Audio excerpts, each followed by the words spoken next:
And you being able to look into their credit report is in a way to actually disrobe them of the image that they have. And you find out things about them that TMZ and everywhere else would want to know. First time I see Mike Beasley's house in LA, it's just like, man, this would just be it. If I had this, man, this would just be it. And then you see something else and go like, wow, that's nothing. Oh my God. Wow. I wouldn't even have my guests there. Why? Why would you ever want to stay in here? It was like I learned how to live in a cell by myself. This is like, wow. I get up and walk around in the middle of the night and it's like, wow, look at all of this. We're here for the introduction of In-N-Out. It's a movement to change the world. It represents all things and all of us at all times. It's about freeing ourselves of any prison. Welcome to In-N-Out Podcast, where extraordinary people who have been released from some form of prison share their amazing stories of overcoming hardship, pain, and struggle. I am Eric Geralt, your host, and today I'm talking to James Hunt, the celebrity credit guru, and he's going to be taking us on his journey of overcoming and beating the longest odds and achieving great success. What's happening, James? Hey, what's going on? Everything's beautiful? Yes. I want to thank you for taking the time and coming and sharing your amazing stories and motivation and inspiration with us. And I want to give you an opportunity to introduce yourself and, let us know a little of what you're doing. Wow. Well, I'm James Hunt. No shame. What am I doing? Almost what am I not doing? Right. So, just staying busy writing books and speaking, doing tons of speaking engagements and TV and radio and then handling the credit issues for everyone.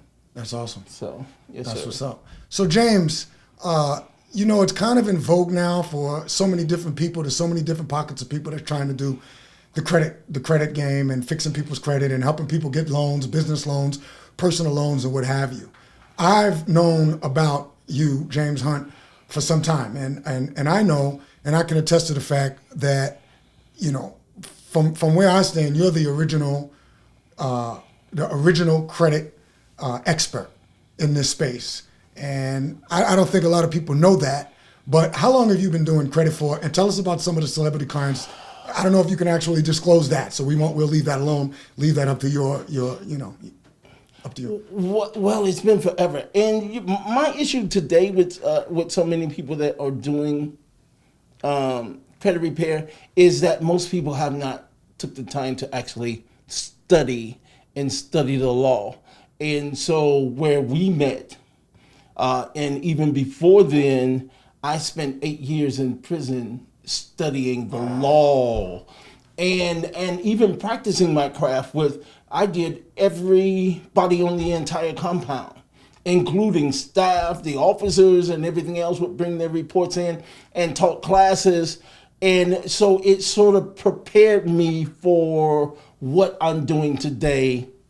I never thought that what I was doing in there would go to what I'm doing today and the types of clients and everything else. It is close to probably or more than 1,000 celebrity clients. Wow. And probably well over 100,000 regular clients. Wow, that's incredible. Yeah, it's amazing. That's incredible. So let me ask you this. Now, you do, how many different types of credit do you do? Do you do just personal credit? Do you do business credit? What type of credits are you able to do?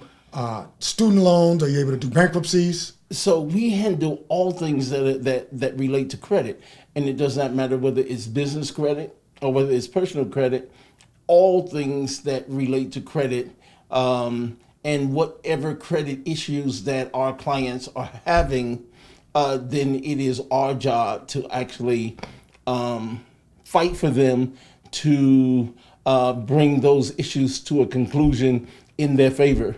Meaning that it's our job to prepare their written disputes and to successfully dispute and remove those negative issues that they're dealing with. Wow. So let me ask you, what would you say your success rate is? If you So put a percentage on it. first, no two clients are identical. So, but I will say this, and I would probably say in the 90s of being successful with getting it about 90% of them.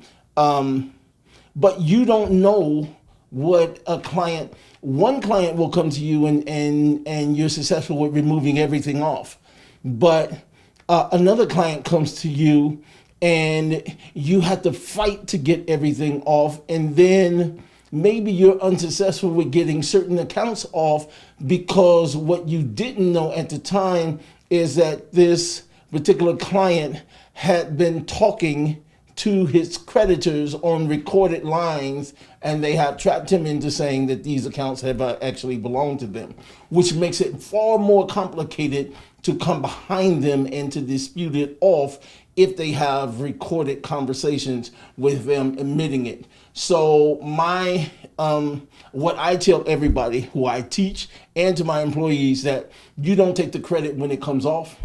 You also don't take the blame when it doesn't, because you don't know their issues. Our job is to do the best job that we can for the client, and to fight it until that client is satisfied with it. But we don't control the outcome.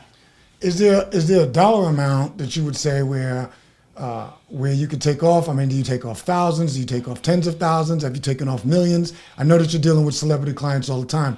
What does it look like? Obviously, I know you can't disclose some of these names, but give me an example of the dollar amount that you've taken. What is the largest amount of credit that you've taken off of one of your celebrity clients?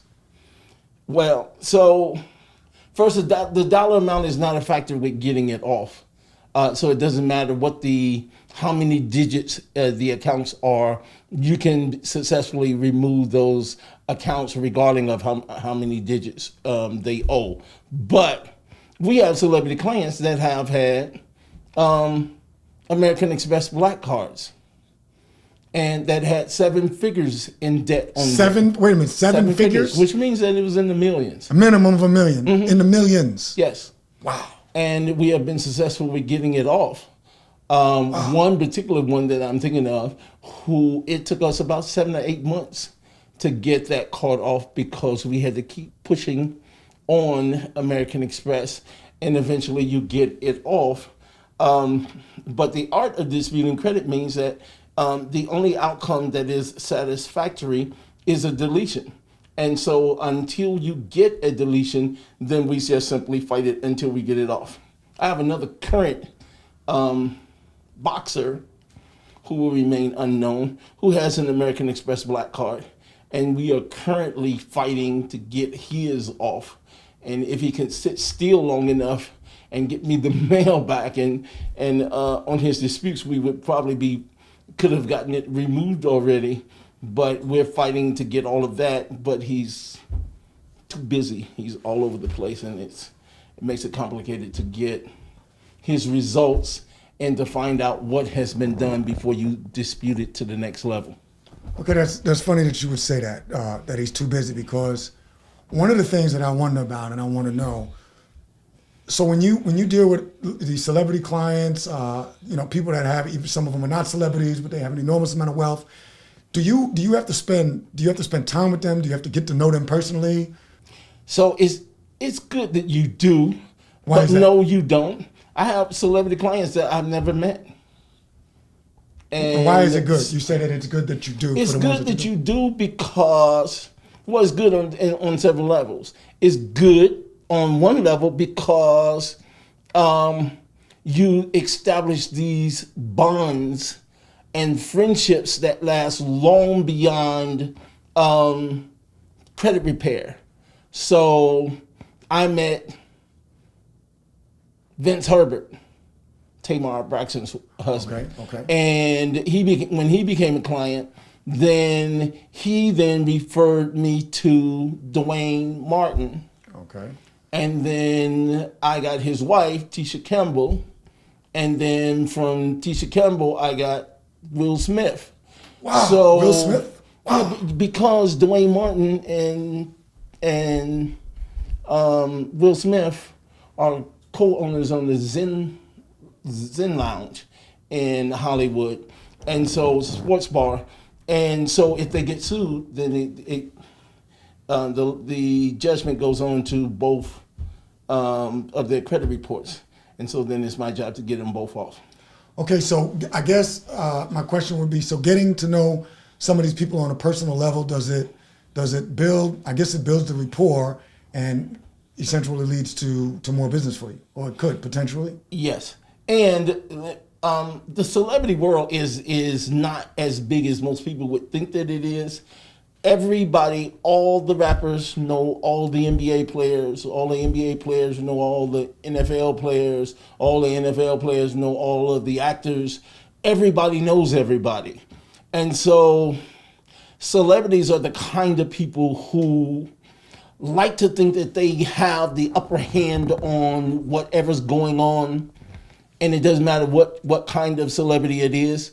They all tend to want to have the hookup on things. And so if you are good at what you do, they will pass you around in their circle. So I did Lil' Kim, and out of Lil' Kim, I got Floyd Mayweather.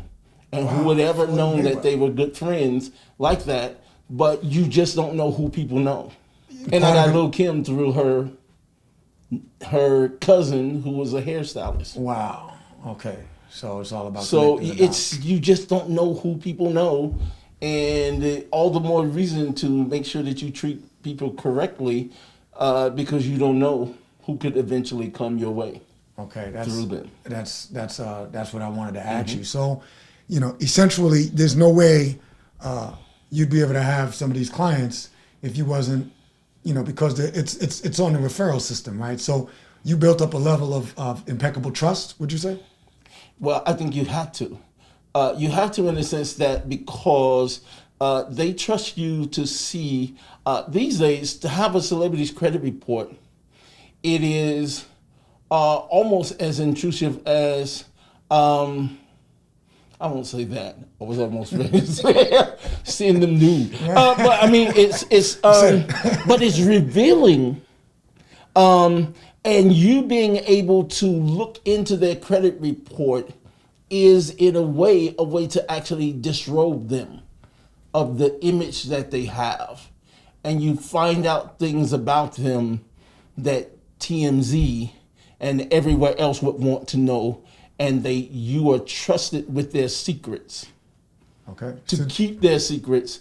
And so in order to build that, you have to be the kind of person who they trust, and then who they will actually refer to someone else and to someone else and to someone else. I cannot begin to tell you, almost you name a client and I'll tell you how many dots were connected and who brought that client to me. Wow. And what happened and why this had to happen and why this had to happen. And it's just so on and so on and so on. Wow. So do they get comfortable to the point to where they reveal certain things to you or start talking and maybe just, tell you privileged things? Yeah, whatever they tell me in privilege that is outside of the business will never ever be quoted again. And I would never say a word regarding it, anything. I've seen and heard albums before they were released, seen movies before they hit the theater, and so you see, and you sort of like have this inside track to information. And if you ever defy that trust, just as good information about you is passed around, negative information will go even faster. And so you will soon find yourself shut out of everything. Wow. Because again, everybody knows everybody. Right. So I want to ask you about the mindset of some of these people. I mean, you're dealing with people with tens of millions of dollars, maybe even 100 million or more sometimes. Mm-hmm. What do you, based on your experience with them? Lady Gaga had, it was worth 300 million. Wow. But yeah. We've done work for Kanye, so which is in the first billionaire client. Right. So, So how is it that people end up needing, like, what is the mindset that would lead? I mean, what do you think it is that makes some of these people that have money is absolutely no concern that would make them have to have credit repair or help from a guru such as yourself? so it doesn't matter how much money you have. Everybody abides by the same rules and regulations that guard the your FICO credit scores. And if you get a late payment and Kanye gets a late payment, both of you all are going to lose the same amount of points. It's going to happen, the same thing that's going to happen to you, and all of his money cannot buy him a higher credit score. You're going to suffer the exact same consequences. Celebrities are more likely to have bad credit than regular people because of their lifestyle, because they're on the road, they're playing basketball, they're on the road, they're playing during the NFL season, or they're shooting a movie and they're off for 6 months at a time, and they're not home to see the mail and to get things out of the box and to take care of their finances as an average person would be on paying their bills on a monthly basis.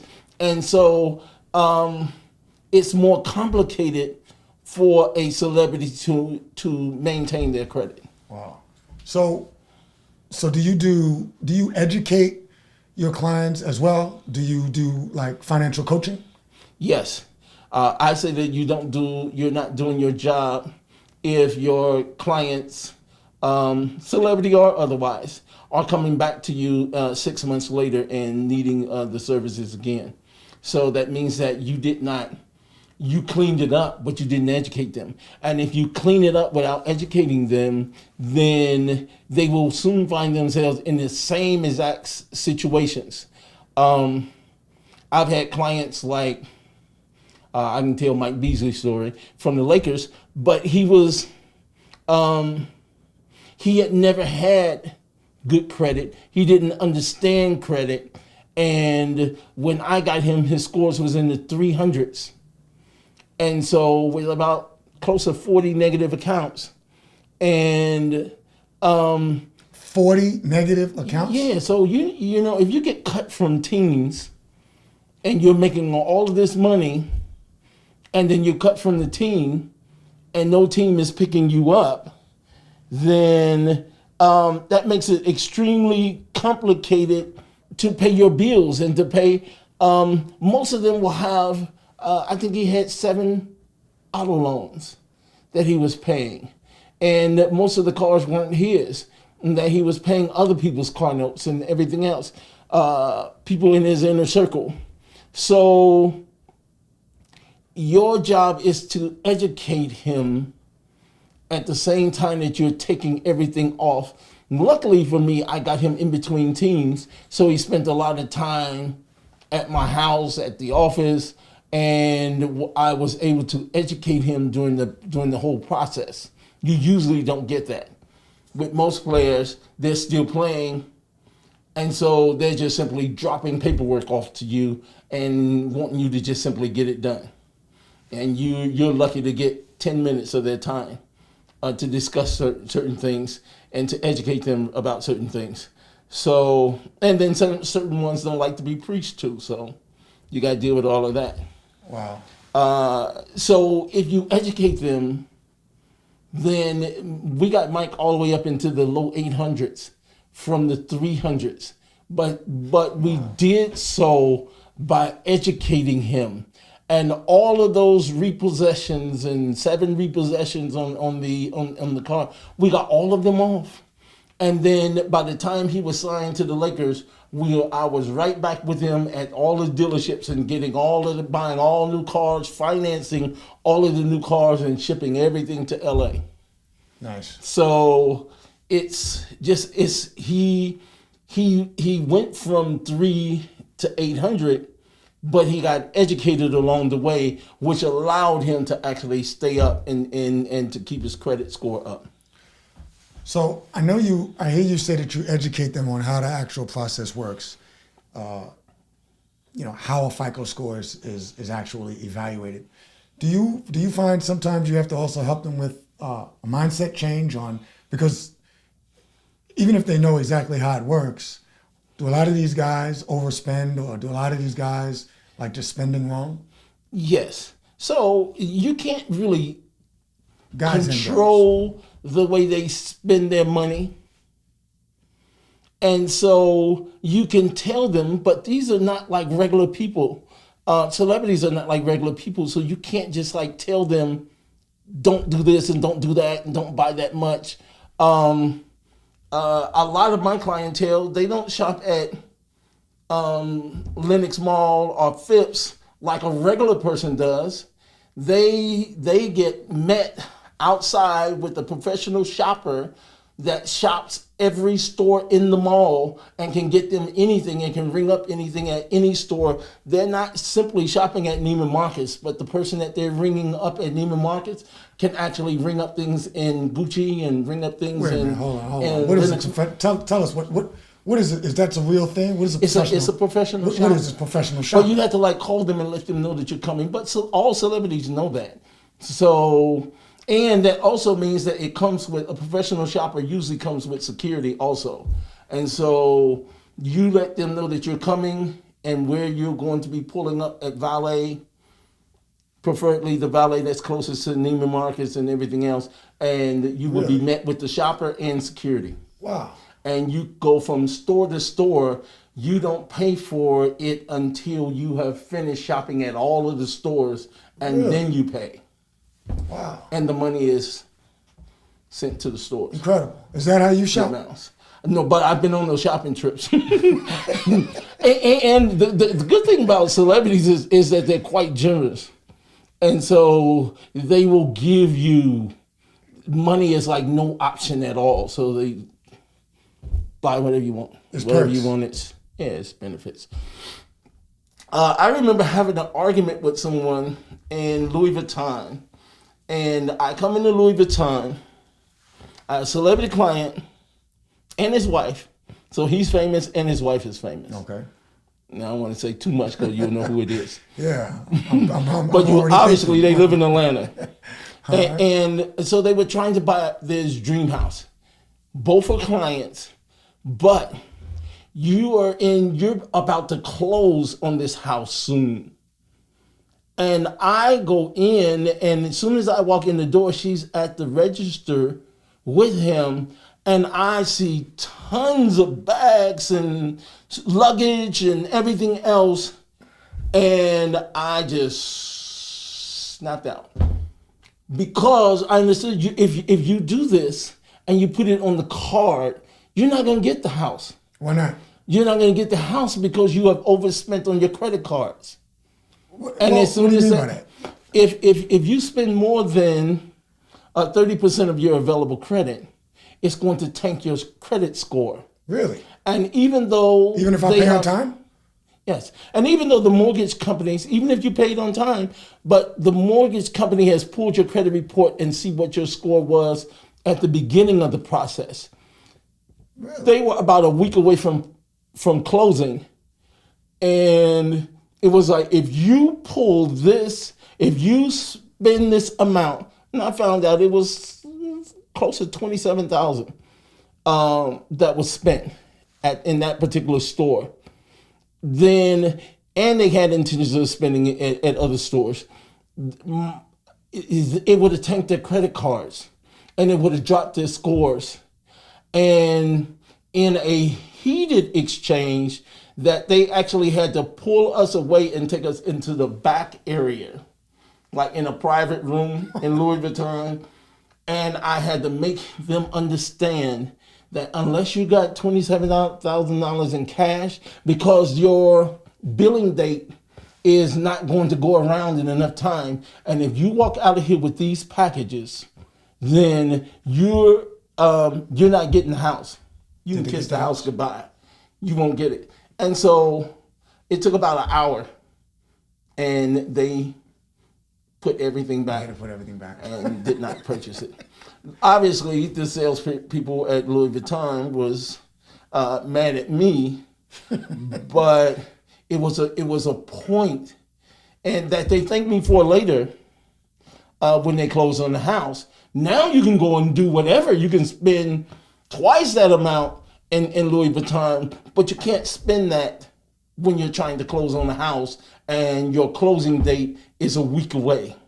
And they're going to pull your score one more time, and your score would have dropped. And they would have lost the house and all the earnest money that they put up for the house. Wow. But they thanked you for it later.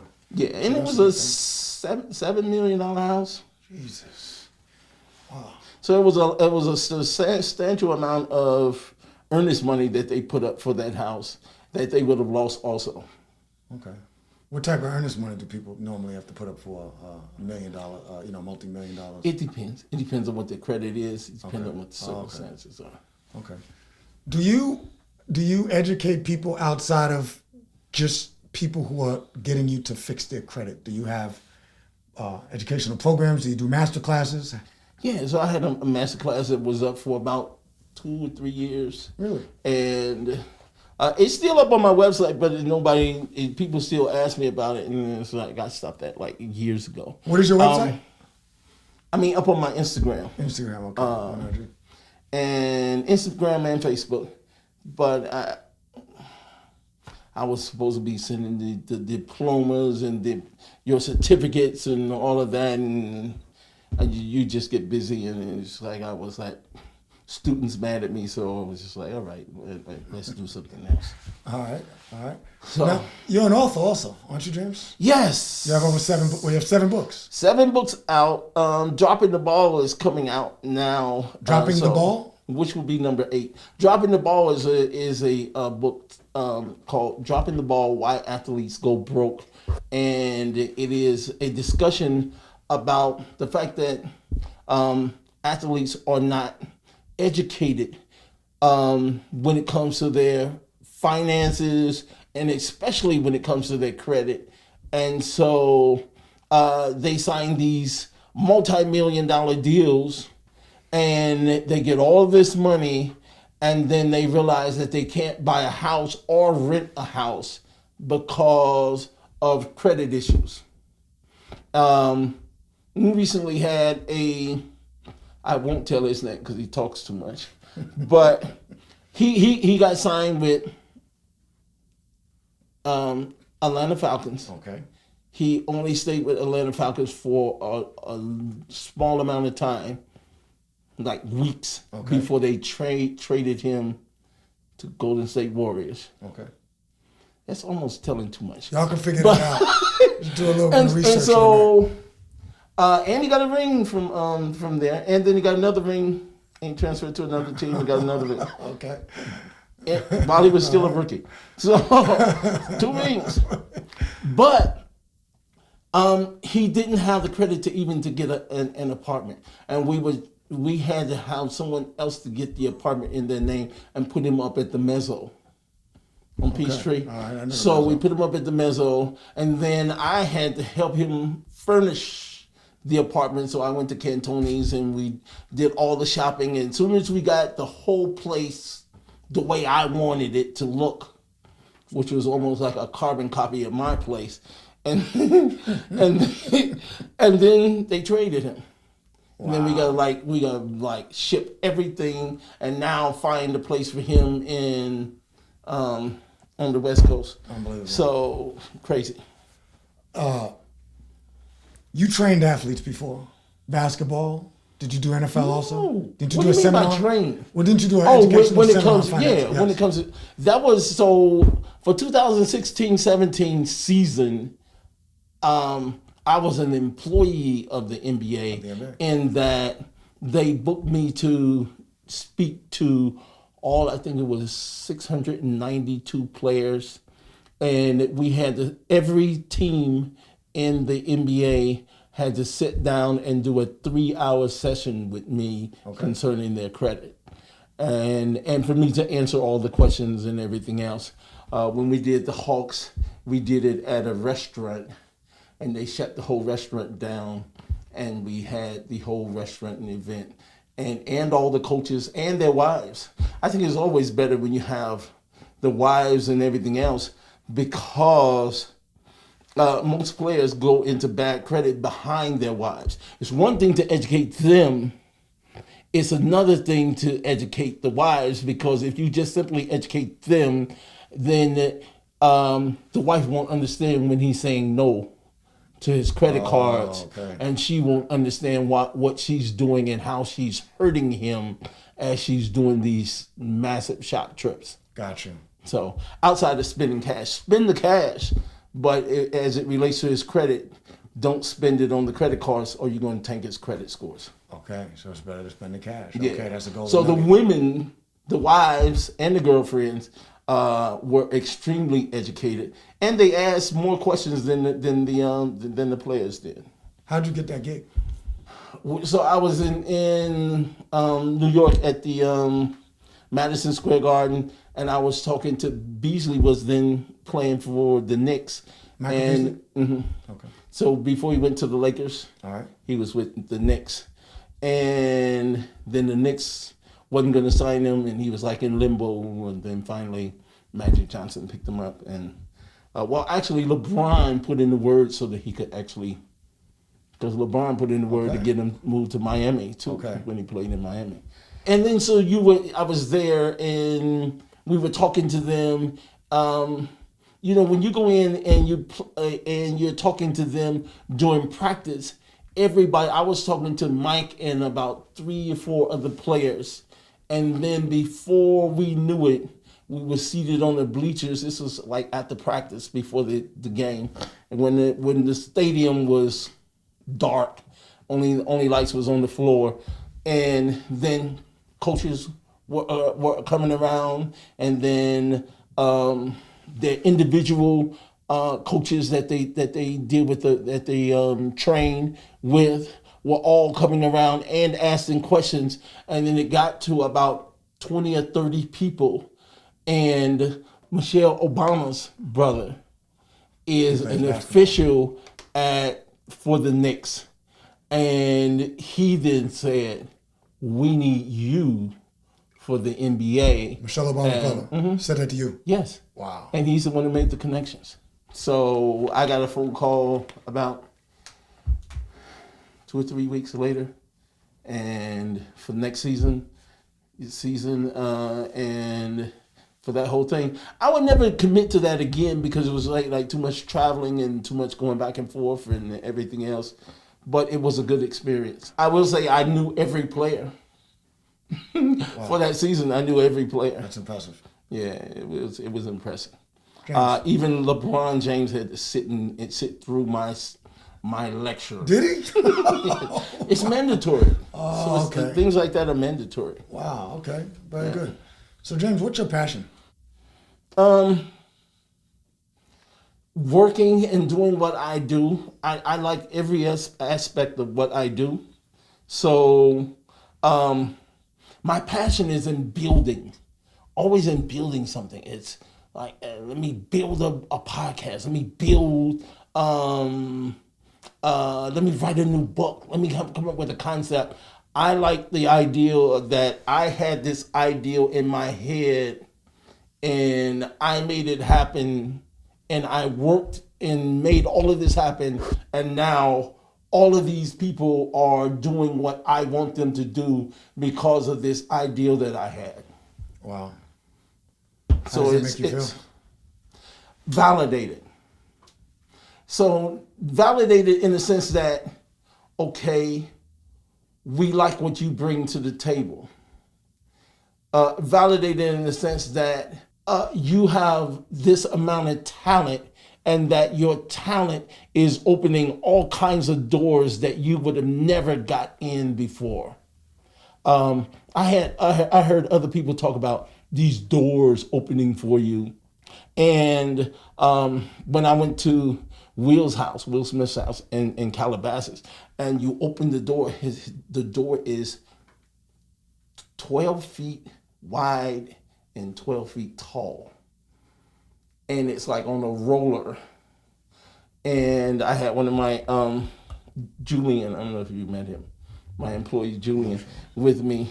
And 2 to watch these kinds of doors opening, doors of which I had never seen, doors of which I had never experienced, doors that were so massively big, and I didn't know that I would ever see myself in it. Even like when you get and you're going in the Calabasas and you're going through all of the gates and everything else to get up into it, and going all the way up into the mountains and seeing it all, you're just in awe of all of the houses and just, I'm just like in awe of all of it.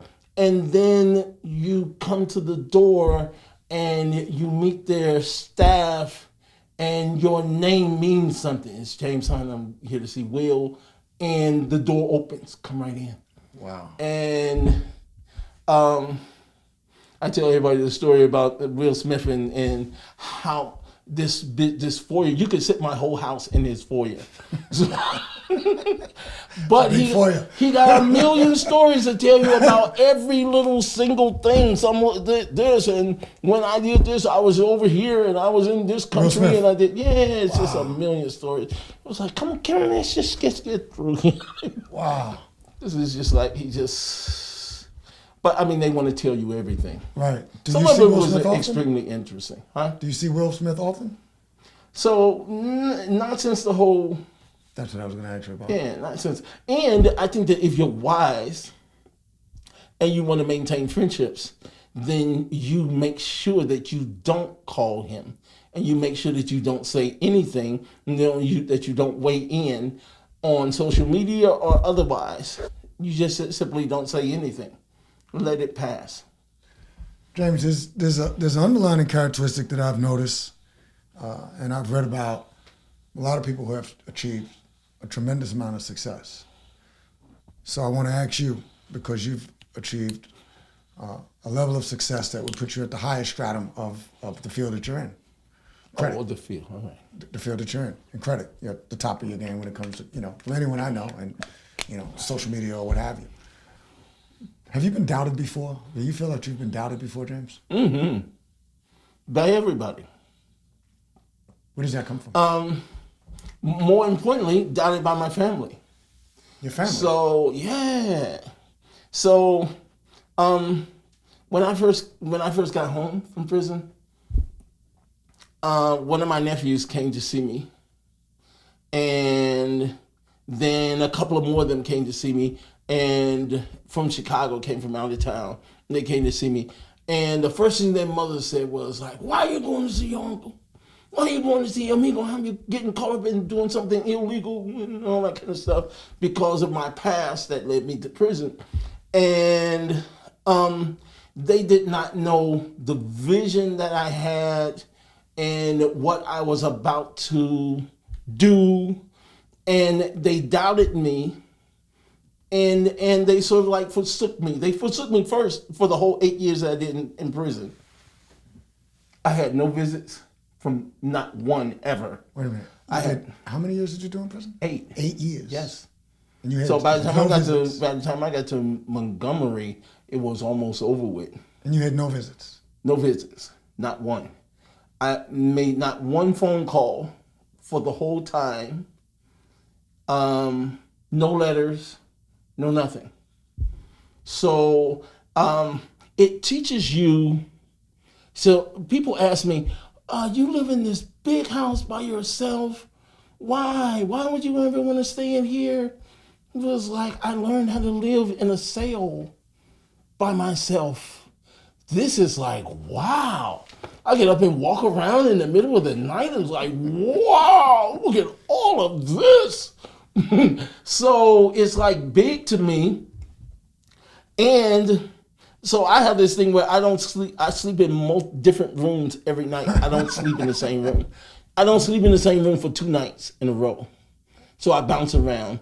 And I don't stay at the same house every week. So I'll usually stay at this house for a week and then I'll stay at the house in Buckhead for a week.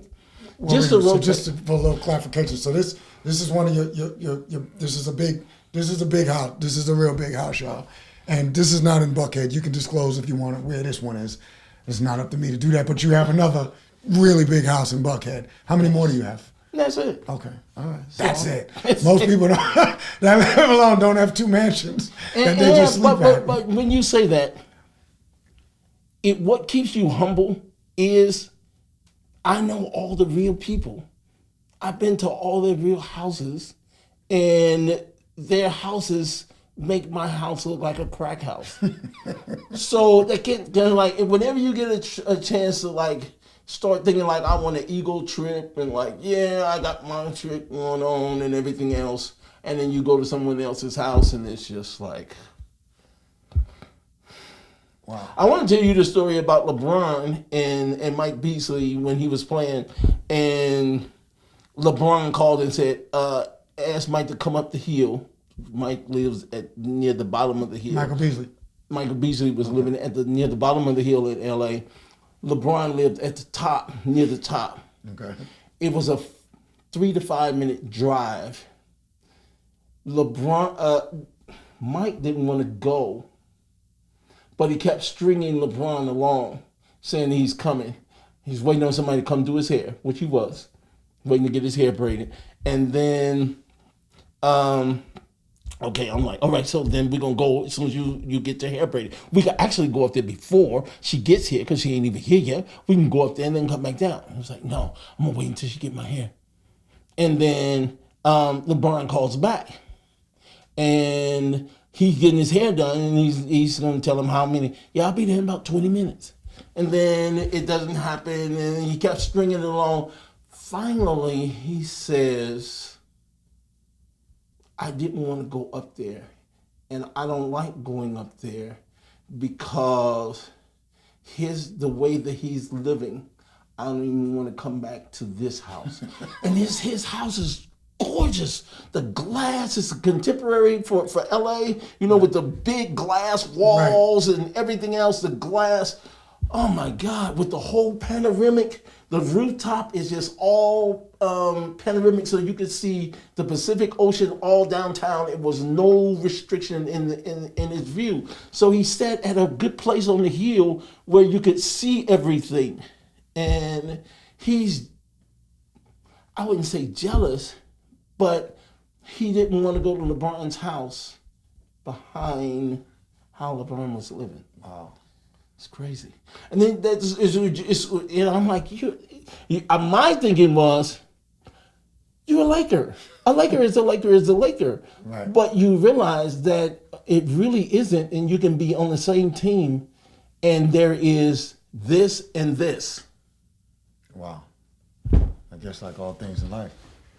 Yeah, so my point is that there's so many levels to success that you can walk into someone's house and go like, oh, first time I see Mike Beasley's house in L.A., it's just like, man, this would just be it. If I had this, man, this would just be it.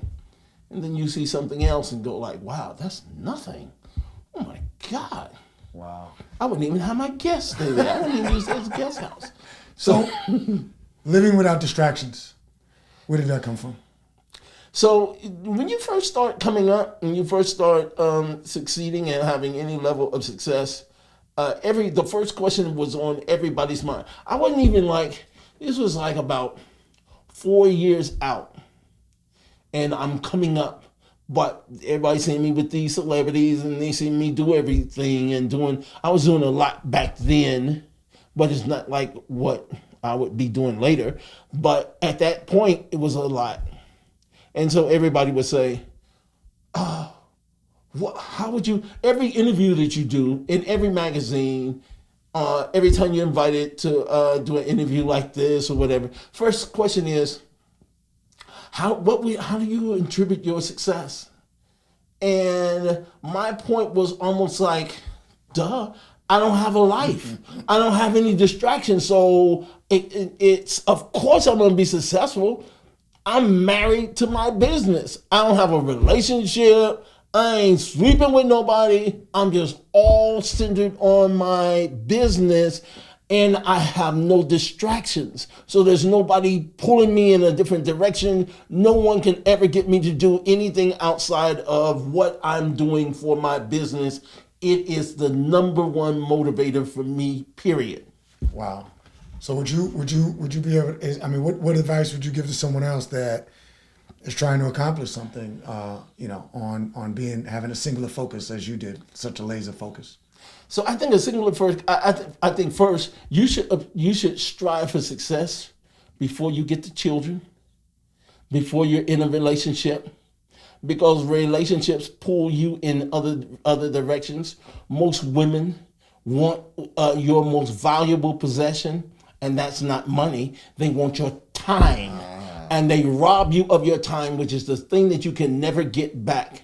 And they rob you of your time and the time that you could have been sitting in here. So most times when I'm writing a book, I turn off every light in the house, no music, and the only thing that's on is the computer, and there is no sound, no nothing. And that's how I write. So I'm sort of like I'm writing out as I'm having a conversation. But if I had someone in here pulling me and asking me what I'm doing and calling me, where you at, what you doing, let's go eat, all that kind of stuff, I would have never achieved it. So they are literally a distraction. And my point is that there should be a segment in your life that you spend solely to pulling yourself up. I think for men, younger men, it should be in your 20s. 20s and early 30s. And before you start having children, before you get married, that should be the time for you to grind the hardest and to build this empire that you can then bring somebody into it. But you got to do the building first. And because most people don't and do it backwards and try to build once they have other people distracting them from their success, most of them never have success. Wow, very interesting. So James, we have a few minutes left. You mentioned earlier that you had done 8 years in prison. I want to take you back. I know it was more than 2 decades ago. I don't know the exact amount of time. It was when you initially. I've been out for 10 years, over 10 years. And you did Not 8 quite 11. years. Mm-hmm. Okay, so maybe almost 2 decades ago. Mm-hmm. Tell me about the first day you went in. Your mindset at that point in time of your life, and what do you remember about that day? So I remember early on, the very first day. The first day is kind of like you still got everything in your head that you were doing beforehand, and it's hard to like program to get that out and to adjust to where you are, and then to get your mind wrapped around where you're going to be going. Did you have some really dark moments? Yes. But I think that in pretrial, here in Atlanta, I began to have like this. I'm going in with an exit strategy. Back then you had an exit strategy. And so I started teaching classes on credit in pre-trial holding. Really? Yes. And at the time that I started teaching, because I would go to the law library and I would have them to print me up information, and I would come back and I would teach. I would read it first in the cell, and then I would teach it in the day room. Wow. I would have them sit down, and then they start letting us use the little room that they use for church services, and they would use that room for me to actually teach them. And it was an exit strategy for me. I needed to learn something that I could actually turn myself into a legit person outside of here.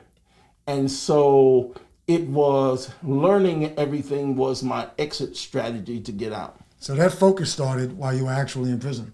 Mm-hmm. Do you feel that going through that pain, and going through that struggle and that hardship, do you think that actually contributed to the level of success that you have today? Yes. It's the discipline. It's a discipline. So I knew that I would have, because of the success, by the time I met you there, I had been incarcerated probably about 6 years.